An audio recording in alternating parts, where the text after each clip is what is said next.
Welcome to this journey through one of the most disturbing cases recorded in Nevada history. Before we begin, I invite you to leave in the comments where you are watching us from and the exact time you are listening to this narration. We are interested in knowing to what places and at what moments of day or night these documented stories reach. In the autumn of 1852, when the Nevada Territory was still a wild expanse of gold-fevered dreams and broken promises, a peculiar marriage certificate was filed in Nevada City. The document, discovered decades later in a dusty courthouse archive, bore the names of Eleanor Whitford and Mason Kelleher. What made this union remarkable was not the ceremony itself, but the circumstances that preceded it. Eleanor Whitford was the widow of prospector James Whitford, who had died under mysterious circumstances just 3 months earlier. Mason Kelleher was the same man who had attempted to steal her late husband's mining claim through forged documents and intimidation tactics. According to local records, the couple wed on October 15, 1852, exactly 91 days after James Whitford's body was found at the bottom of his own mine shaft. The story begins with the Whitford claim, a modest but promising gold vein located approximately 7 miles northeast of Nevada City, near what locals called Bitter Creek. James Whitford had staked his claim in the spring of 1851, following the standard procedures of the time. He filed the proper paperwork with the territorial authorities, marked his boundaries with wooden stakes, and began the backbreaking work of extraction. Unlike many prospectors who worked in groups or partnerships, James preferred solitude. He built a small cabin on the property and worked his claim alone, returning to town only for supplies and to file his weekly production reports. Those who knew James Whitford described him as a methodical man, perhaps overly cautious by prospecting standards. He kept detailed records of his daily activities in a leather-bound journal, noting not only his mining progress, but also weather conditions, wildlife observations, and occasional encounters with other prospectors. This journal would later prove crucial to understanding the events that followed. Eleanor Whitford, his wife of 6 years, remained in their modest home in Nevada City while James worked the claim. She supported herself by taking in laundry and mending clothes for other miners' families.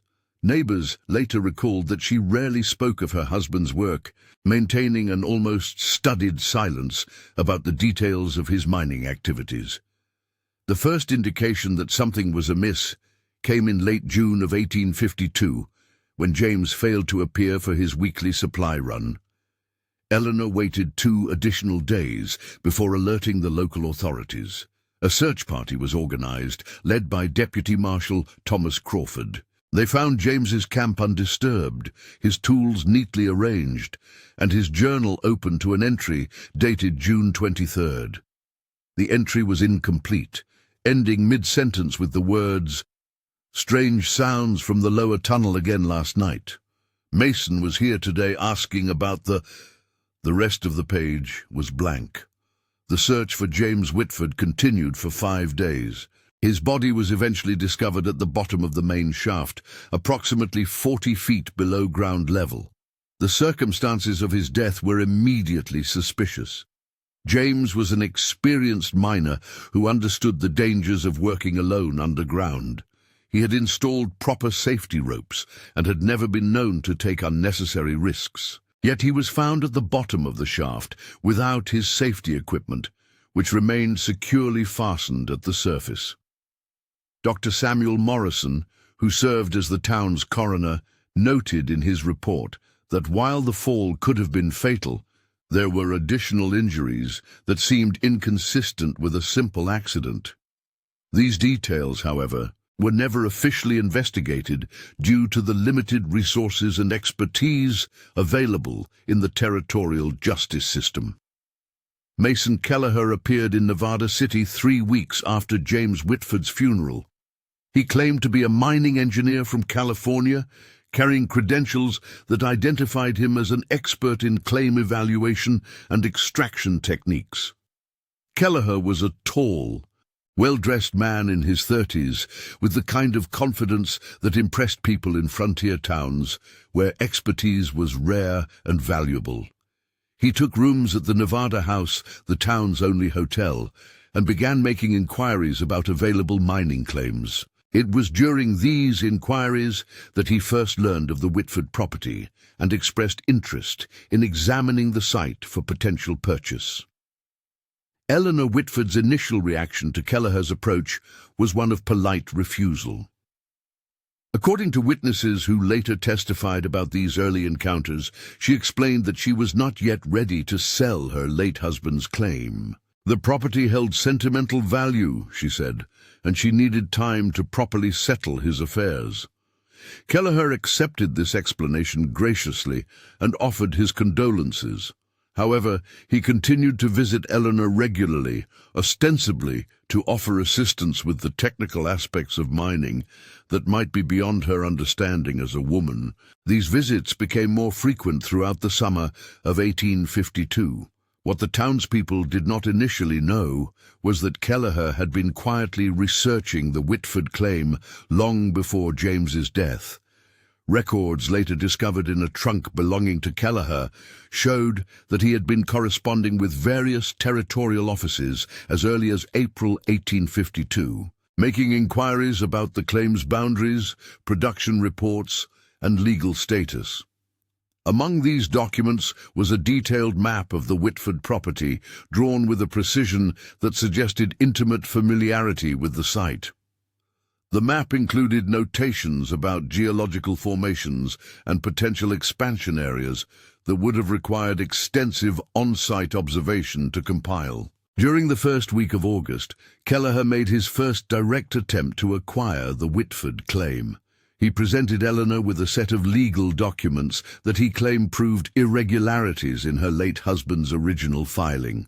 According to Kelleher, James had failed to properly survey the eastern boundary of his claim, creating a legal ambiguity that potentially invalidated his ownership of the most productive section of the mine. Kelleher offered to resolve this matter quietly by purchasing the disputed section at a fair price, allowing Eleanor to retain the remainder of the property. When Eleanor requested time to consult with a lawyer, Kelleher suggested that legal proceedings would be costly and time-consuming, potentially resulting in the loss of the entire claim. Eleanor's response to this pressure revealed a strength of character that surprised many who had known her only as the quiet wife of a reclusive prospector. She rejected Kelleher's offer and announced her intention to continue operating the mine herself. This decision was met with skepticism from the community, as women were rarely involved in active mining operations. However, Eleanor demonstrated a detailed knowledge of her husband's work that suggested she had been far more involved in the operation than previously understood. She began making regular trips to the mining site, initially accompanied by hired help, but eventually working alone, following the same patterns her husband had established. It was during one of these solitary visits to the mine that Eleanor made the discovery that would change everything. While examining her husband's personal effects in the cabin, she found a loose floorboard beneath his writing desk. Hidden beneath the board was a metal box containing a second journal, one that James had apparently kept secret from everyone, including his wife. This journal documented a very different version of the events leading up to his death. The entries revealed that Mason Kelleher had been visiting the claim regularly for months before James's death, always when Eleanor was not present. These visits had begun as friendly consultations, but had gradually become more aggressive and threatening. According to the secret journal, Kelleher had been pressuring James to sell the claim since early May of 1852. When James refused, Kelleher had begun making veiled threats about the dangers of working alone in such an isolated location. The journal entries showed James's growing paranoia and fear, documenting incidents of sabotage and intimidation that escalated throughout the spring and early summer. Tools went missing, safety equipment was tampered with, and on several occasions James found evidence that someone had been in the mine tunnels during his absence. The final entries described Kelleher's increasing desperation and his explicit threats to take the claim by force if necessary. The most disturbing entry in the secret journal was dated June 22nd, just one day before James's disappearance. In this entry, James wrote that he had decided to confront Kelleher about the harassment and demand that it stop. He planned to meet with Kelleher at the mine site the following day to settle the matter once and for all. James expressed confidence that he could handle the situation, noting that he had hidden the secret journal as a precaution, but expected to resolve the conflict peacefully. This was the last entry James Whitford would ever write. The implications of this discovery were clear to Eleanor, but proving Kelleher's involvement in her husband's death would be another matter entirely. Armed with this new evidence, Eleanor faced a terrible dilemma. The secret journal provided a clear motive for murder, but it would not be sufficient evidence for a conviction in a territorial court. Kelleher's threats had been made in private, with no witnesses to corroborate James's account. Moreover, Kelleher had established himself as a respected member of the community, while Eleanor was a widow with limited resources and social standing. The justice system in 1852 Nevada Territory was rudimentary at best, and successful prosecutions required overwhelming evidence that simply did not exist in this case. Instead of immediately confronting Kelleher with her discovery, Eleanor made a decision that would later puzzle investigators for generations. She began accepting his visits again, allowing him to believe that his pressure tactics were succeeding. During these meetings, Eleanor carefully observed Kelleher's behavior and listened to his casual comments about her husband's death. She later claimed that she was gathering evidence for a future prosecution, but her actions suggested a more complex motivation. Eleanor began asking Kelleher detailed questions about mining techniques and safety procedures, ostensibly to better understand how to operate the claim herself. These conversations often touched on the circumstances of James's death, with Eleanor expressing confusion about how such an experienced miner could have suffered such an accident. Kelleher's responses to these inquiries were revealing in their specificity. He demonstrated detailed knowledge of the mine's layout and the exact location where James's body had been found. When Eleanor mentioned that she was puzzled by the absence of safety equipment, Kelleher suggested that James might have been in a hurry or distracted by something unexpected. He offered to inspect the mine personally to identify any ongoing safety hazards, an offer that Eleanor accepted with apparent gratitude. During this inspection, which took place in early September, Kelleher pointed out several areas where accidents might occur, including the exact spot where James had been discovered. His familiarity with these details struck Eleanor as suspicious, particularly given that he claimed to have never visited the mine before her husband's death. As September progressed, Eleanor's interactions with Kelleher took on an increasingly intimate character.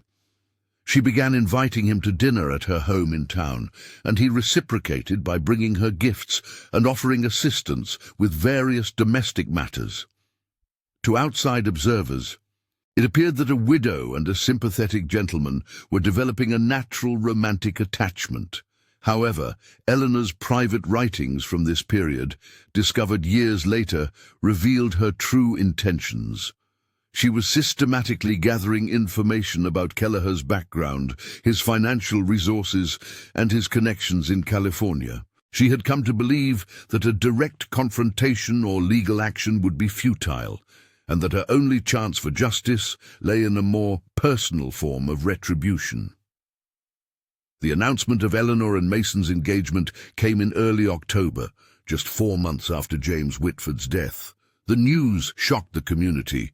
As such, a quick remarriage was considered inappropriate by the social standards of the time.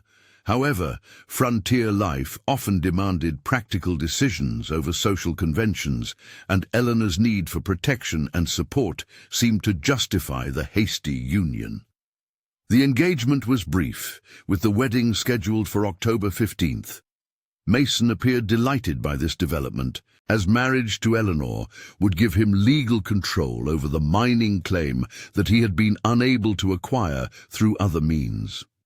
He began making plans for expanding the operation and had already contacted investors in California about funding additional equipment and hired labor. The wedding ceremony was held at the Methodist Church in Nevada City, with Reverend William Patterson officiating. The guest list was small, consisting mainly of Eleanor's neighbors and a few business associates of Mason's who had arrived from California for the occasion. Eleanor wore a simple grey dress, appropriate for a widow's remarriage, and carried a bouquet of wildflowers that she had picked herself from the hills surrounding the town. Mason was dressed in his finest suit and appeared confident and satisfied as he exchanged vows with his new bride. The ceremony proceeded without incident, and the couple was pronounced husband and wife before a small but respectable gathering. Following the wedding, Eleanor and Mason established their household in Eleanor's existing home in town, while also maintaining the cabin at the mining site for use during extended work periods. Mason immediately assumed control of the mining operation and began implementing his expansion plans. He hired additional workers and ordered new equipment from suppliers in Sacramento and San Francisco. The mine's production increased significantly under his management, confirming his claims of expertise in mining operations. To all appearances, the marriage was a successful union that benefited both parties and brought prosperity to the previously struggling claim. However, those closest to Eleanor began to notice subtle changes in her behavior and demeanor following the wedding. Martha Stevens, Eleanor's closest friend and neighbor, later testified that Eleanor seemed withdrawn and nervous, particularly when Mason was present. During private conversations, Eleanor made cryptic comments about the weight of secrets and the price of justice. When Martha pressed for clarification, Eleanor would change the subject or claim that she was simply adjusting to married life after so many months of widowhood. These conversations took on an increasingly ominous tone as the weeks passed, with Eleanor making veiled references to dangerous knowledge and inevitable consequences. The first winter of Eleanor and Mason's marriage passed quietly, with the couple maintaining their established routines and social obligations. Mason continued to expand the mining operation, while Eleanor resumed her domestic activities and community involvement. However, private tensions were becoming increasingly apparent to those who knew them well. Mason had begun drinking more heavily, particularly in the evenings after returning from the mine.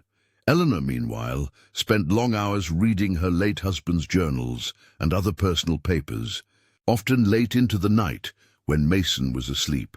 She had also begun making regular visits to James's grave, sometimes staying there for hours at a time, in apparent deep contemplation.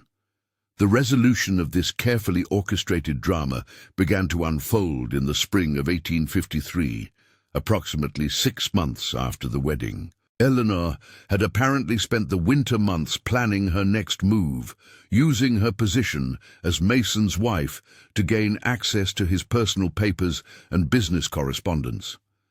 Among these documents, she discovered evidence that Mason had been involved in similar claim-jumping activities in California, including at least 2 cases where the original claim holders had died under suspicious circumstances. This pattern of behavior convinced Eleanor that her husband's death was not an isolated incident, but part of Mason's established method of acquiring valuable mining properties. On March 20th, 1853, Eleanor made an unexpected announcement to the community. She had decided to donate her late husband's personal effects to the Territorial Historical Society, including his extensive collection of mining journals and technical notes. This donation was presented as a gesture of civic responsibility, intended to preserve the experiences of early Nevada Territory prospectors for future generations. However, The donation included both of James's journals, including the secret journal that documented Mason's harassment and threats. Eleanor arranged for these materials to be formally catalogued and preserved, ensuring that James's account of events would be permanently recorded in the official territorial archives. The discovery of James Whitford's accusations against Mason Kelleher created an immediate sensation in Nevada City. The territorial authorities were forced to reopen the investigation into James's death, this time with a clear suspect and documented evidence of motive. Mason attempted to discredit the journal entries, claiming that James had been suffering from paranoid delusions brought on by isolation and overwork. However, Eleanor was able to provide corroborating evidence that supported many of James's claims, including witnesses who had seen Mason near the mining claim on dates that matched the journal entries. As the investigation progressed, additional evidence emerged that further implicated Mason in James's death. Dr. Morrison, the coroner, was asked to re-examine his original report and provide a more detailed analysis of James's injuries.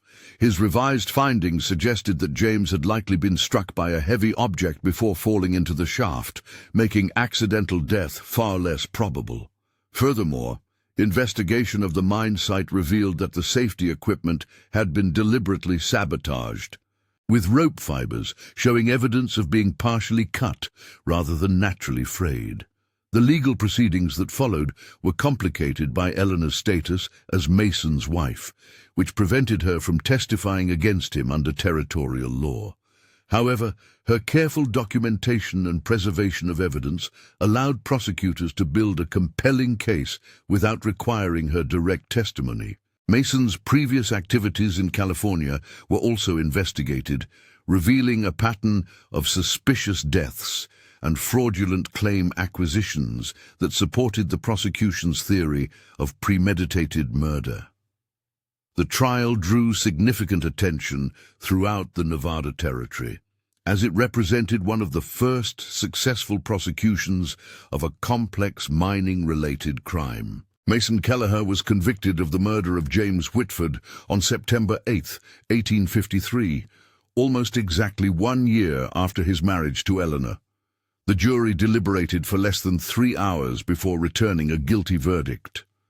Mason was sentenced to death by hanging, a sentence that was carried out on November 15, 1853, in the public square of Nevada City. Eleanor attended the execution, wearing the same gray dress she had worn at their wedding. Witnesses noted that she showed no emotion as the sentence was carried out, maintaining her composure throughout the proceedings with what was described as an almost unnatural calm. Following Mason's execution, Eleanor inherited full legal control of the mining claim that had been the source of so much conflict and tragedy. However, she chose not to continue the mining operation herself.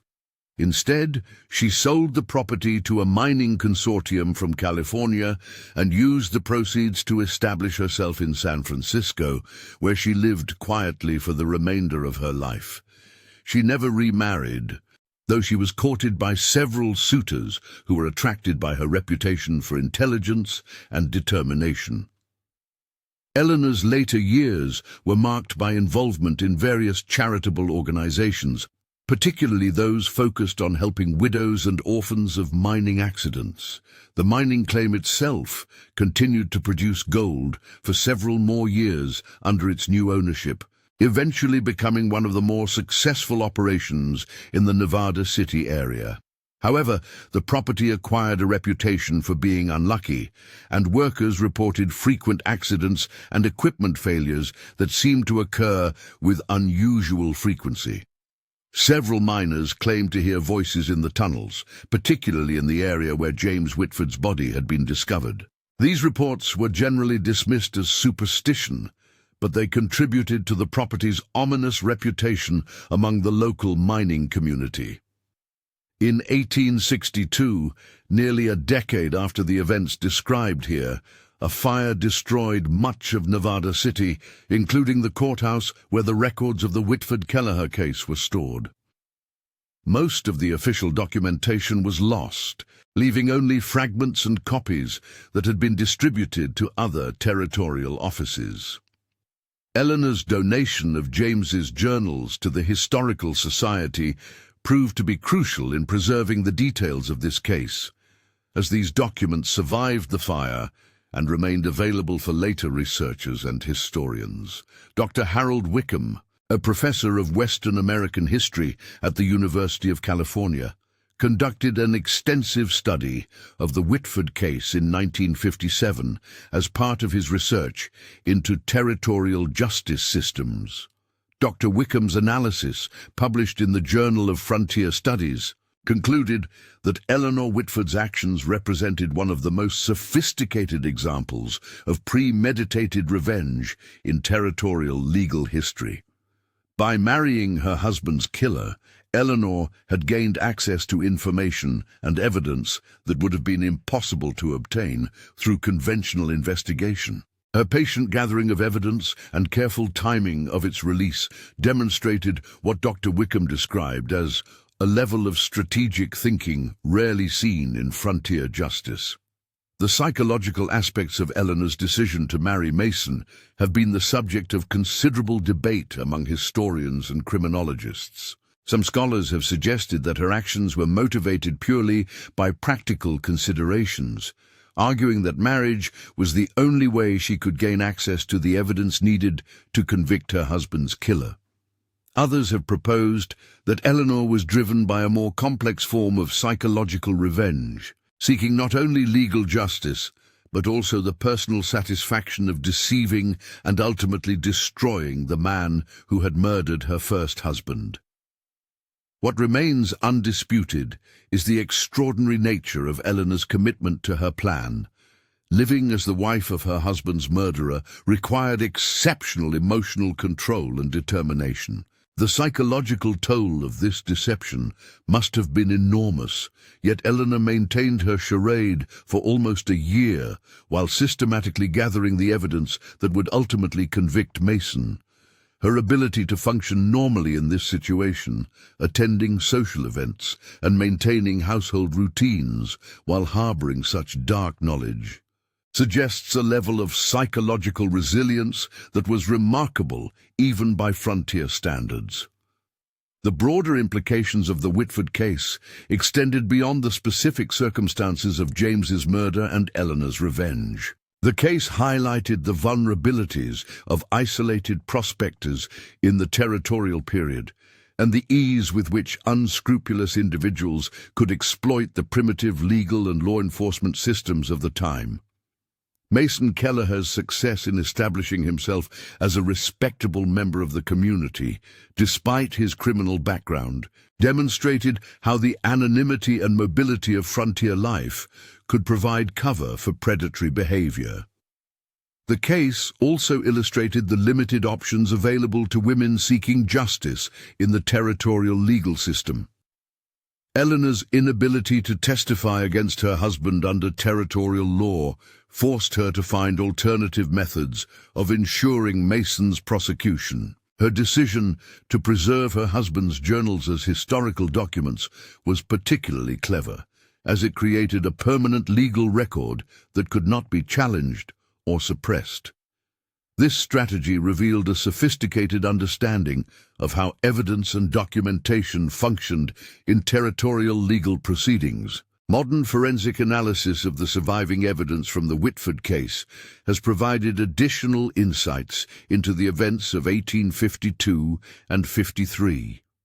In 1964, criminologist Dr. Robert Chen conducted a detailed examination of James Whitford's remaining journal entries, using techniques developed for analyzing historical documents. Dr. Chen's analysis revealed subtle changes in handwriting and ink composition that suggested James had been under increasing stress during the weeks before his death. The deterioration in his writing quality and the increasingly erratic spacing of his entries supported the account of mounting psychological pressure described in his journal. Physical evidence from the mining site was also re-examined using modern archaeological techniques during a survey conducted in 1966.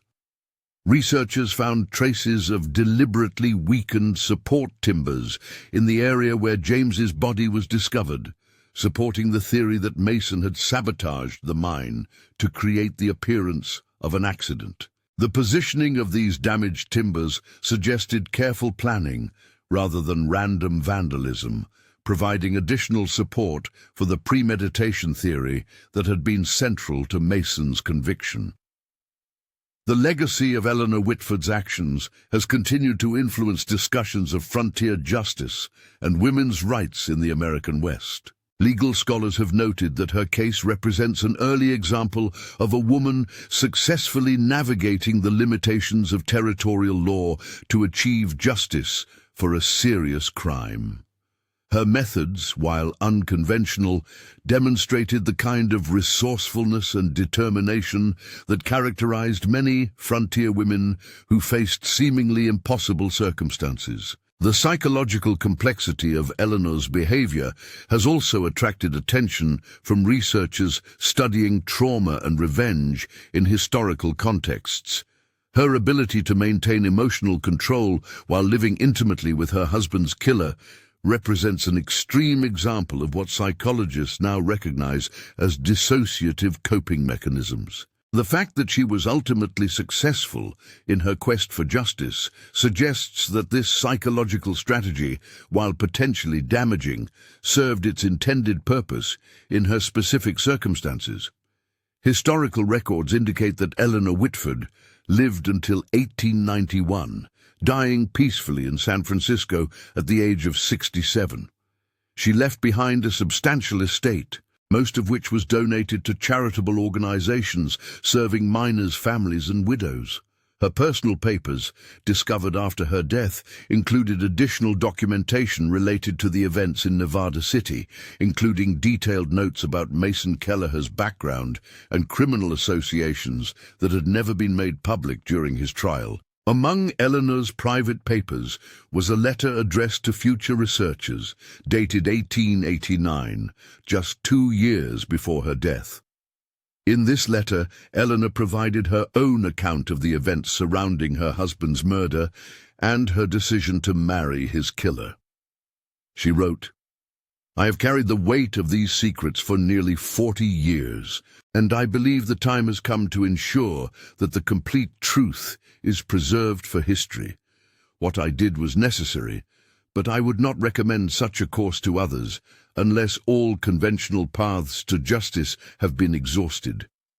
The price of such deception is higher than most people could bear, and I fear that I never fully recovered from the experience of living so intimately with evil." D. This letter also revealed that Eleanor had continued to investigate Mason's criminal activities even after his execution, corresponding with law enforcement officials in California and other Western territories to identify additional victims of his claim-jumping operations. Her research ultimately contributed to the resolution of several unsolved cases and helped establish patterns of criminal behavior that aided in the prosecution of similar crimes in later years. Eleanor's work in this area represented one of the earliest examples of systematic criminal investigation conducted by a private citizen in the American West. The final mystery surrounding the Whitford case concerns the fate of the original mining claim after its sale to the California Consortium. Production at the site declined significantly in the late 1850s, and the mine was eventually abandoned in 1861. Local records suggest that the decline was due to depletion of the gold vein, but some contemporary accounts attributed the problems to ongoing safety issues and equipment failures that made operation economically unfeasible. In 1868, 5 years after the mine's closure, a group of investors attempted to reopen the site using more modern equipment and techniques. However, this effort was abandoned after only 6 months due to what the investors described as insurmountable technical difficulties. The specific nature of these difficulties was never detailed in the available records, but local accounts suggest that the problems were similar to those that had plagued the operation during its final years under the consortium's management. The mining site remained abandoned for decades, gradually deteriorating until little trace remained of the extensive operations that had once flourished there. In 1923, the land was purchased by the state of Nevada and incorporated into a larger wilderness preserve. The area is now part of the Tahoe National Forest, and hiking trails pass near the location where James Whitford's cabin once stood. A small historical marker, installed by the Nevada Historical Society in 1975, commemorates the early mining activity in the area, though it makes no specific mention of the murders or the subsequent investigation. Occasional visitors to the site have reported finding remnants of old mining equipment and building foundations scattered throughout the area. Forest Service records note that these artifacts are protected under federal antiquities law and should not be disturbed. However, the remote location and difficult access have made enforcement of these protections challenging, and some historical artifacts have undoubtedly been lost to unauthorized collecting over the years. The story of Eleanor Whitford and her carefully orchestrated revenge continues to resonate with contemporary audiences as an example of frontier justice and the lengths to which ordinary people might go when conventional legal remedies prove inadequate. Eleanor's willingness to sacrifice her own emotional well-being and social reputation to ensure that her husband's killer faced justice represents a level of commitment that seems both admirable and troubling to modern sensibilities. Perhaps the most disturbing aspect of Eleanor's story is not the elaborate nature of her revenge, but the fact that such measures seem necessary in the context of territorial law and society. The limitations of legal protection and law enforcement in frontier communities created an environment where private justice often appeared to be the only viable option for victims of serious crimes. Eleanor's case illustrates both the possibilities and the terrible personal costs of taking justice into one's own hands. In the end, the silence that hangs over the abandoned mining site in the Nevada mountains serves as a reminder of the human dramas that played out during the early development of the American West. The gold that drew James Whitford to that remote location brought with it not prosperity, but tragedy and violence that would echo through generations. The sound of picks and shovels that once filled the mountain air has long since been replaced by the whisper of wind through abandoned timber frames and the rustle of wildlife reclaiming the disturbed earth. Eleanor Whitford's story stands as a testament to the complex moral landscape of frontier life, where the boundaries between justice and revenge, love and calculation, survival and sacrifice were often blurred beyond recognition. In a place where the law was weak and human nature was tested by isolation and desperation, ordinary people sometimes found themselves capable of extraordinary actions, both noble and terrible. The mountains keep their secrets well, but the echoes of those long-ago events continue to remind us that the pursuit of justice, however necessary, can exact a price that extends far beyond the immediate participants in any tragedy. The discovery of Eleanor's final letter in 1891 prompted renewed interest in the Whitford case among academic researchers and criminal historians.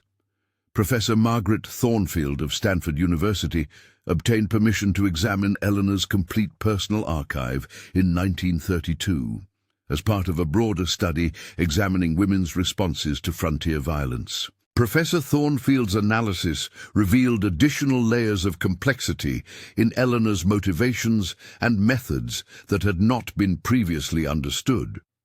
Among Eleanor's papers, Professor Thornfield discovered evidence that Eleanor had maintained extensive correspondence with other women throughout the West who had lost husbands or family members to mining-related violence.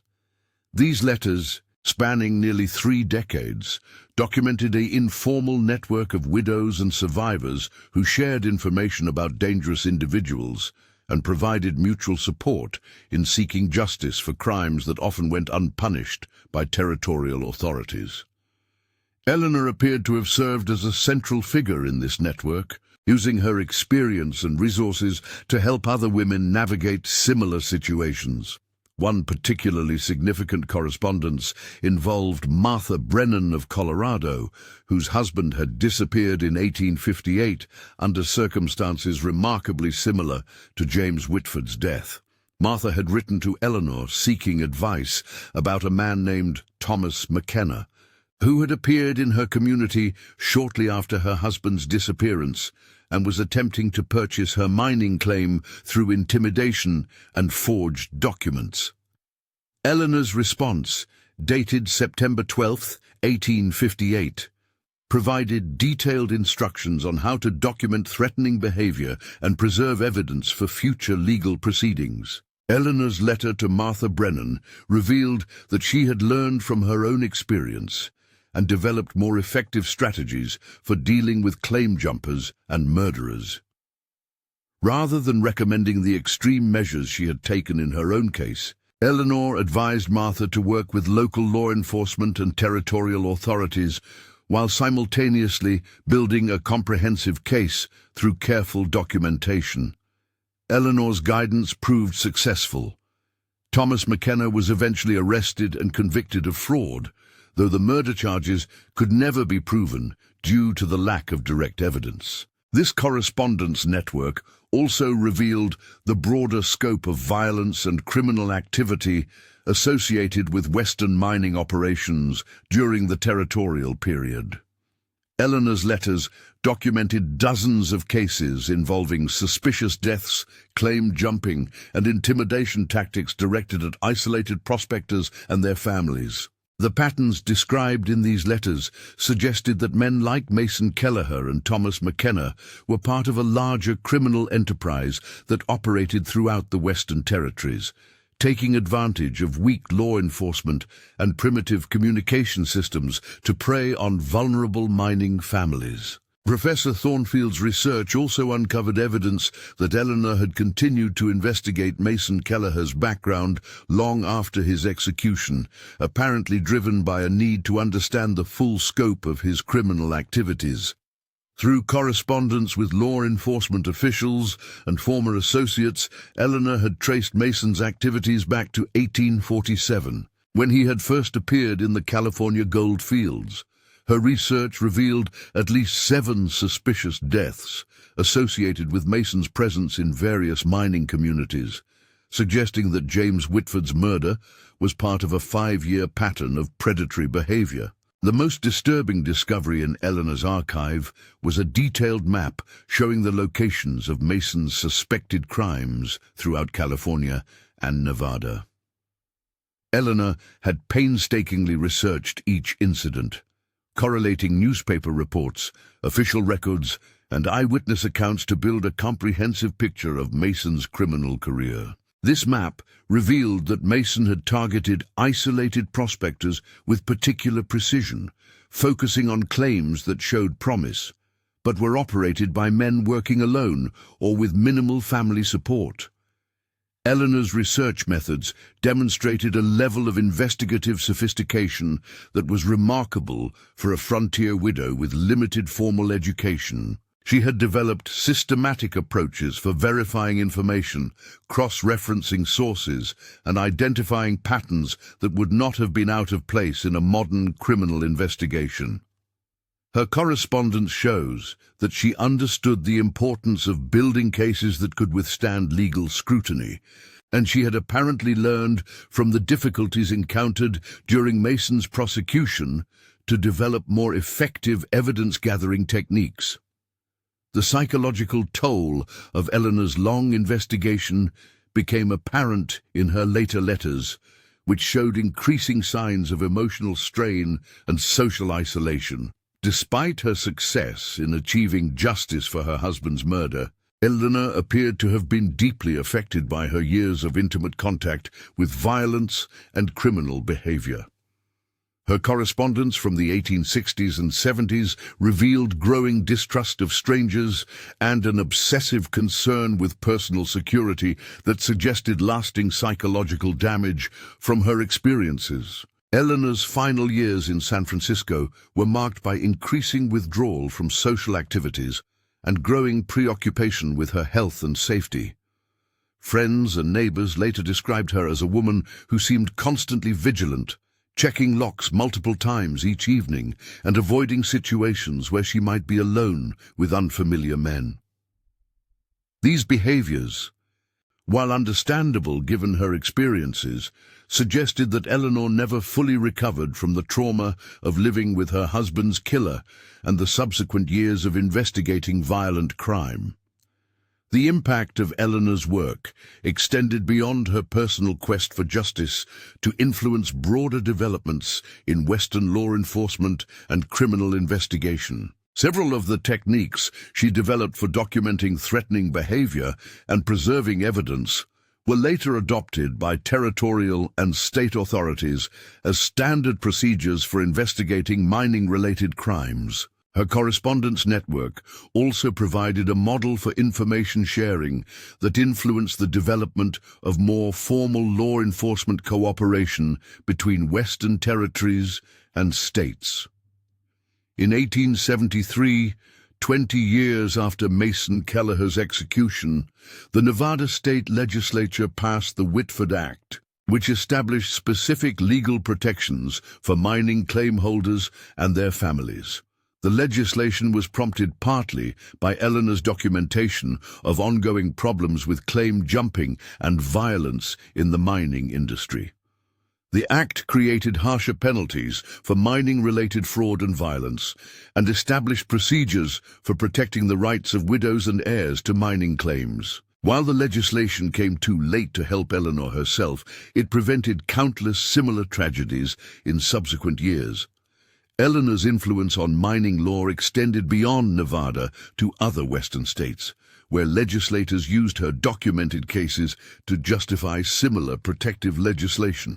By 1880, most Western states had enacted laws specifically addressing the forms of violence and fraud that Eleanor had spent decades documenting and fighting.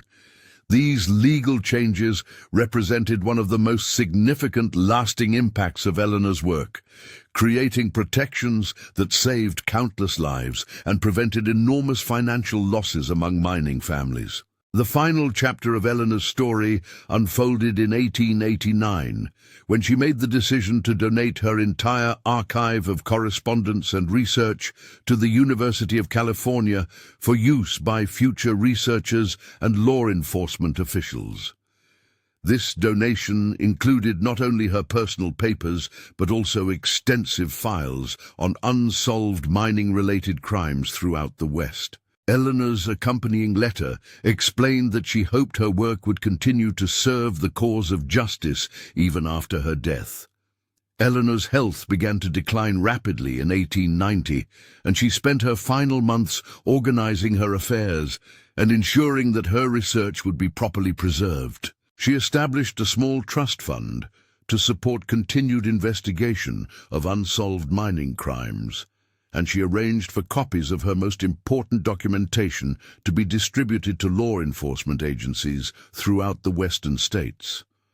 These final actions demonstrated Eleanor's continued commitment to the cause of justice that had defined her life for nearly 4 decades. When Eleanor Whitford died on March 15, 1891, her funeral was attended by representatives from law enforcement agencies throughout the West, as well as dozens of women whose lives had been touched by her work and guidance. The service was held at St. Mary's Cathedral in San Francisco, and Eleanor was buried in Mountain View Cemetery beside a simple headstone that identified her only as Eleanor Whitford, widow and advocate for justice. The inscription, which Eleanor had written herself, made no mention of her unusual marriage or her role in Mason Kelleher's conviction. The years following Eleanor's death saw continued interest in her story and methods among law enforcement professionals and academic researchers.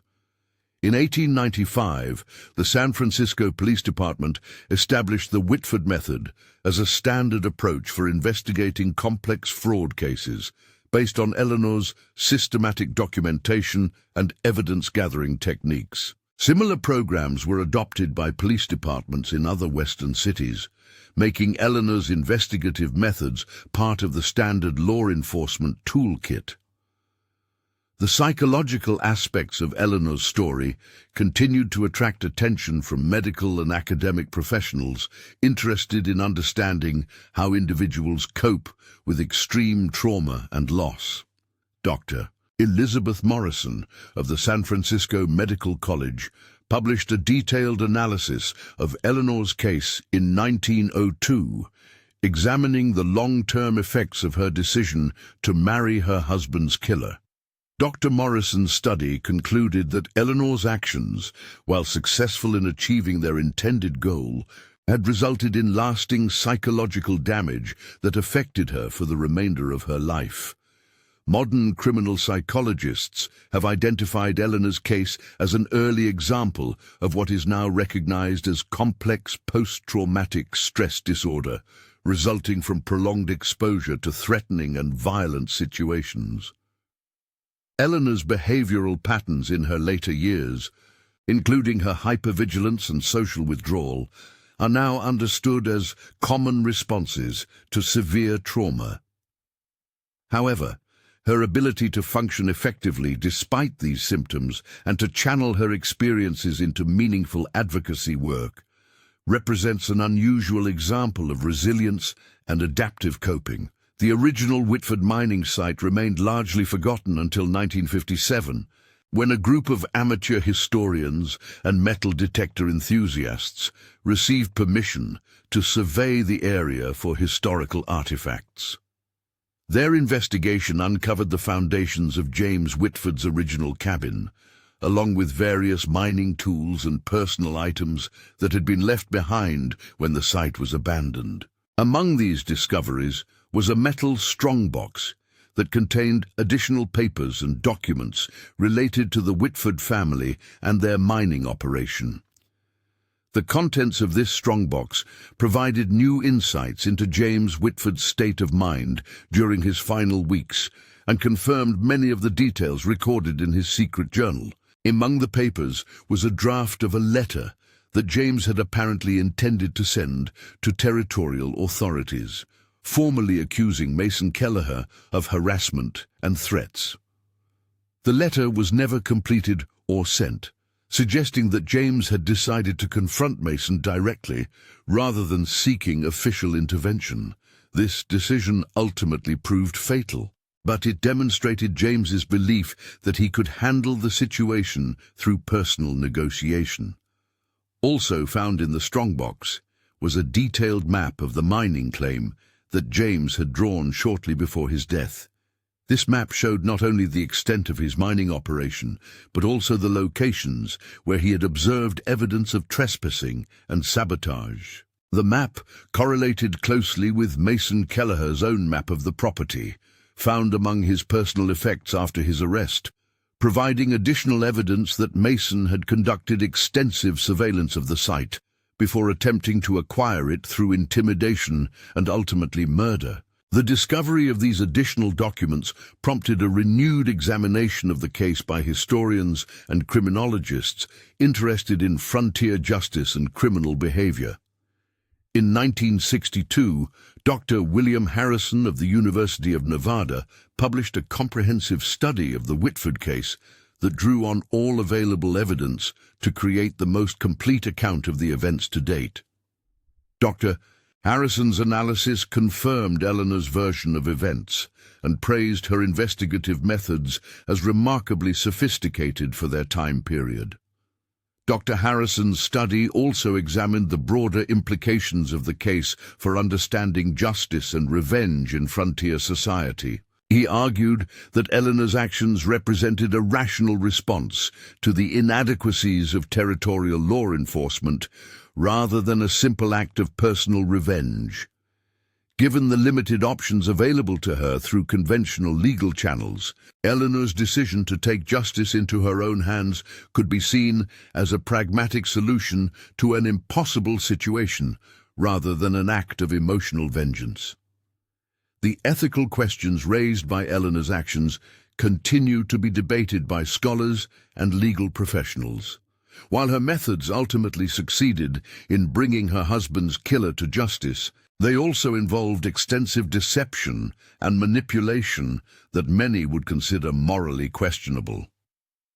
Eleanor's willingness to marry a man she knew to be a murderer and to maintain that deception for nearly a year raises complex questions about the limits of acceptable behavior in pursuit of justice. Some scholars have argued that Eleanor's actions were justified by the extraordinary circumstances she faced and the complete failure of conventional legal remedies.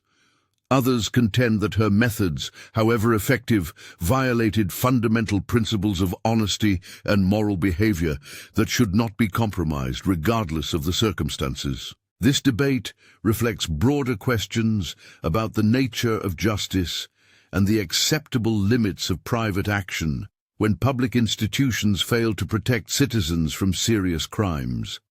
The remote location where these events unfolded has changed dramatically since 1852, transformed from active mining country to protected wilderness. The Sierra Nevada mountains that once echoed with the sounds of picks and shovels now host hikers and nature enthusiasts who have little awareness of the human dramas that played out among these peaks more than a century ago.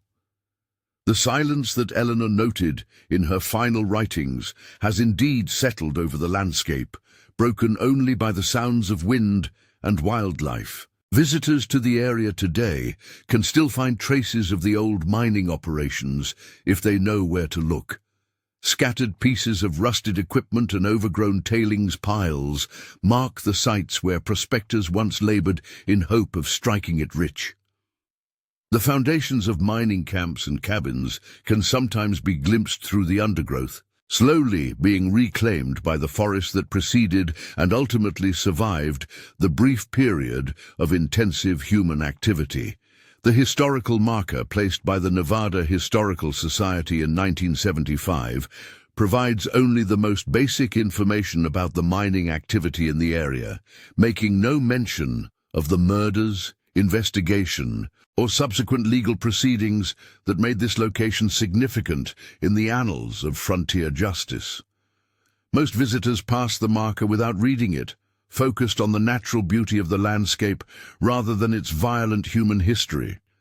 This anonymity might have pleased Eleanor, who spent her final years seeking privacy and peace after decades of involvement with crime and violence. The legacy of Eleanor Whitford's extraordinary quest for justice extends far beyond the specific events of 1852 and 53.